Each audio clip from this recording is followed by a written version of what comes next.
साढ़े साथी वाले लोग बहुत हैं, इसलिए उनके भ्रम को दूर करने के लिए और इस चरित्र का पता चले कि साढ़े साथी का निवारण क्या है, इसके लिए मैंने इस कथा को सुनाना उचित समझा कि बहुत पहले वृत्रासुर नाम का एक असुर पैदा हुआ। उस असुर को मारने के लिए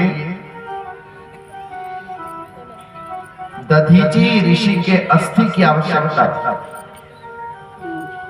वृत्रासुर ने ऐसा वरदान पाया था कि मैं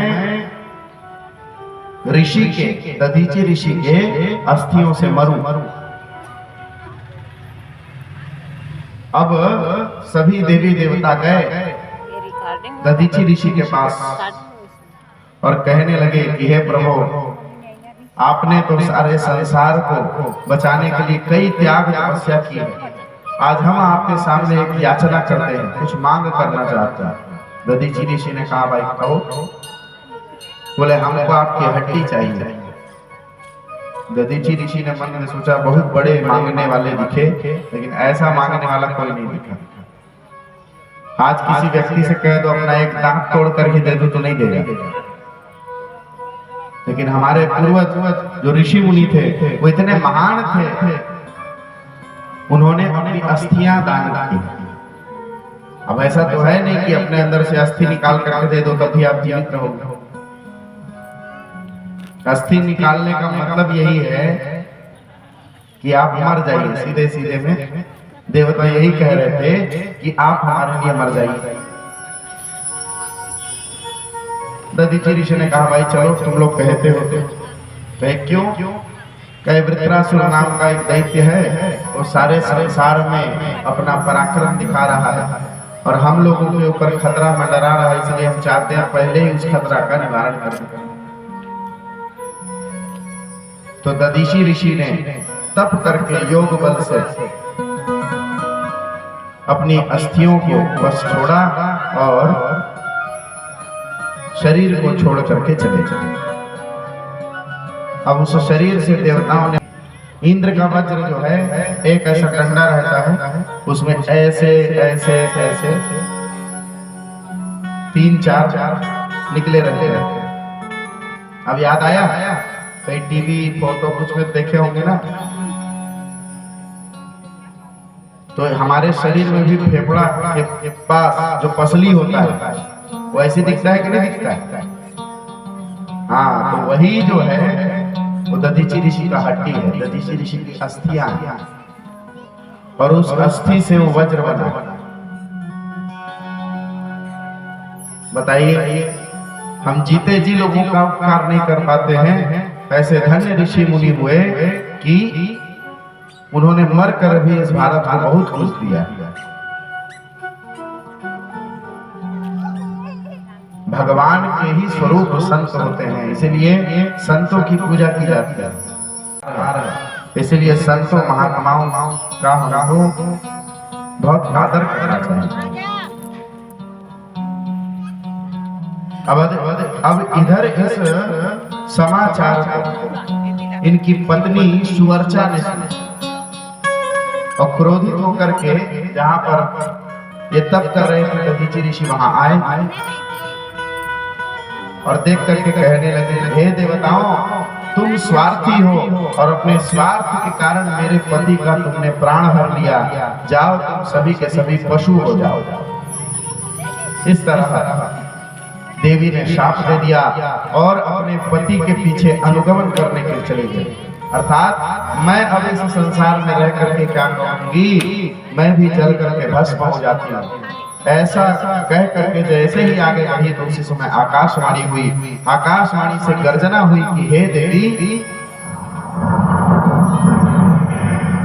ब्रह्मदेव का ऐसा आपको वरदान है, ऐसा आपको आदेश है कि आपके गर्भ में जो पल रहा पुत्र है वह संसार के लिए बहुत आवश्यक है, इसलिए उस पुत्र को पहले आपको जन्माना होगा, जनना होगा।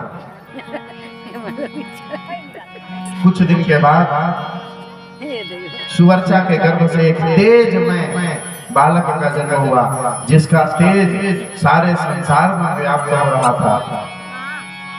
सभी देखकर प्रसन्न हो गए, ये तो अद्भुत ऋषि है। और उनकी माता ने उस बालक को पीपल के वृक्ष के नीचे रख करके चली गई। ब्रह्मा आदि देवता आए, उनका नाम रखा पिप्पलाद। क्यों? पीपल पेड़ के नीचे उनका निवास था, इसलिए क्या नाम पड़ गया? पिप्पलाद। बोलिए पिप्पलाद महाराज की जय। ये पिप्पलाद और कोई नहीं है, भगवान शिव के ही अंश है। ये भी भगवान के ही अवतार है। अब पिप्पलाद ऋषि जब प्रकट हुए तो एक दिन जो है उन्होंने अनरण्य की पुत्री पद्मा को देखा और पद्मा के साथ उनका विवाह हुआ और उनसे 10 पुत्र उत्पन्न हुए। कुछ दिन के बाद उन्होंने सोचा कि संसार में बहुत लोग शनि की पीड़ा से ग्रसित होते हैं, इसीलिए शनि की पीड़ा के नाश के लिए मुझे कुछ करना चाहिए। तब उन्होंने तप किया और भगवान शिव ने ऐसा वरदान दिया कि जो कोई भी मेरी भक्ति करेगा उसको शनि की पीड़ा नहीं सताएगी। बोलिए भक्तवत्सल भगवान की। चाहे आप हनुमान जी की भक्ति करो, चाहे आप शिव जी की भक्ति करो, शनि की पीड़ा आपको नहीं सताने वाली। हनुमान जी की कथा प्रसिद्ध है, लेकिन ये कथा प्रसिद्ध नहीं थी, तो मैंने सोचा ये भी आप लोगों को बता दूं, ताकि शिव भक्त अपने आप को छोटा ना समझे कि भाई हम लोग तो शिव जी की भक्ति करते हैं, शनि की 7.5 चढ़ी है। आप लोग इस भ्रम में मत रहिए, अनी शनि कुछ नहीं होगा।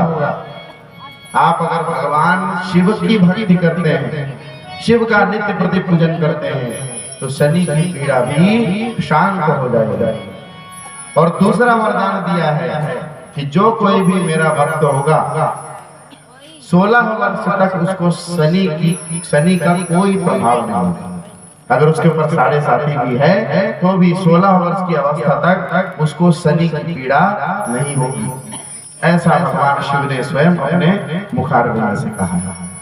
तो इसलिए भगवान शिव का पूजन, ध्यान, भगवान शिव के कथा का श्रवण इत्यादि हम सबको करना चाहिए।